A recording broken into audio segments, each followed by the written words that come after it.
Administration officials, some of Trump's top allies, already being penalized while we're in the thick of things. I mean, it does seem like it's going to foreshadow some potentially real consequences later down the line. But I want to do a little bit of a hard pivot to some other headlines that we got this week about the judge ruling that Trump's D.C. National Guard deployment was illegal.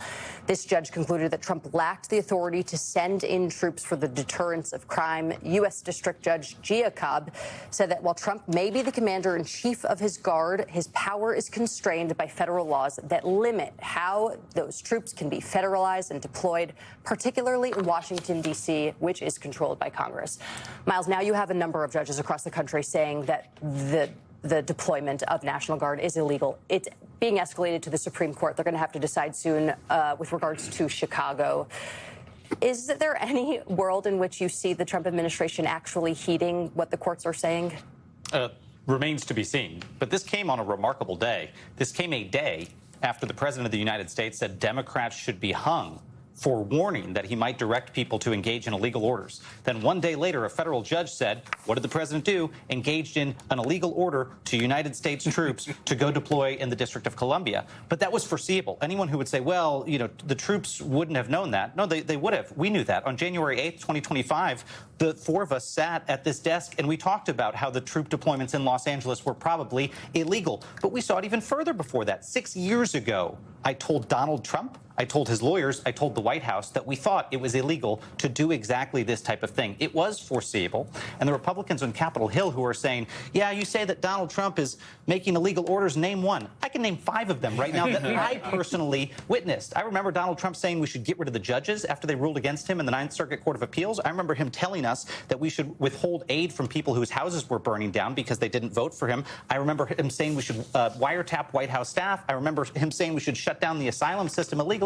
And I was there when he said we should shoot pregnant mothers in the legs who were coming in migrant caravans to the border. He basically wanted us to shoot innocent civilians in the legs. All illegal orders, all things that we refused. This man is a Category 5 hurricane of illegality, and that's why there needs to be efforts to protect whistleblowers. Who's the you in this DHS? I don't think that person's there. I don't think that person's there. And if they are there, this is the issue. I mean, we just announced this week, so we have an effort at defiance.org. Even if the president wants to intimidate whistleblowers to try to go protect people in this administration who are willing to step forward and do what those 6 Democratic lawmakers said they should do, expose the truth and refuse illegal orders, not lawful orders. And so we announced grants to whistleblowers who need legal protection if they come forward, because this administration is trying to silence them. And this week, Jackie, they said they were finalizing a rule. Who's they? The White House is finalizing a rule to allow them to fire, punish, and potentially prosecute people who expose illegal misconduct. They are literally saying we can rescind your protections precisely. We can rescind your protections in the senior civil service if you disclose that the president has broken the law. This is insane. We are in total banana republic territory. That's why groups like defiance.org need to go out there and protect whistleblowers. And Jackie, to your point about who's going to hold this administration accountable, in this issue with regard to the deployment of the National Guard, now 4 different judges in 4 different jurisdictions have said what Trump is doing is illegal in Chicago, in Portland, and Los Angeles, and now in Washington, D.C. But watch the Supreme Court of the United States. Yeah. Miles, that was very stressful. We got to go to commercial break. Yeah. But that was a very stressful little moment that we will be sharing online, guaranteed. And we're going to be hearing more about the importance of certain whistleblowers, some of whom are currently under scrutiny with regards to other legal cases that we're looking at. But Paul Butler and Miles Taylor, thanks so much for joining us this morning.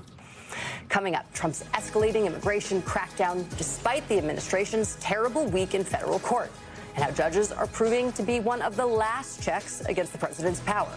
You're watching The Weekend only on MS Now.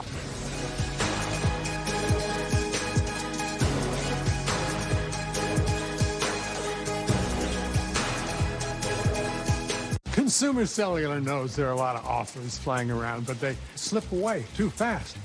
We don't play games. What you see is what you get.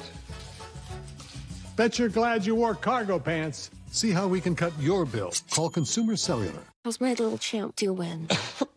Okay, let's soothe that cold. Yes, please. NyQuil Hot Remedy soothes your cold symptoms to sleep. NyQuil Hot Remedy. The nighttime sniffling, sneezing, coughing, best sleep with a cold, medicine.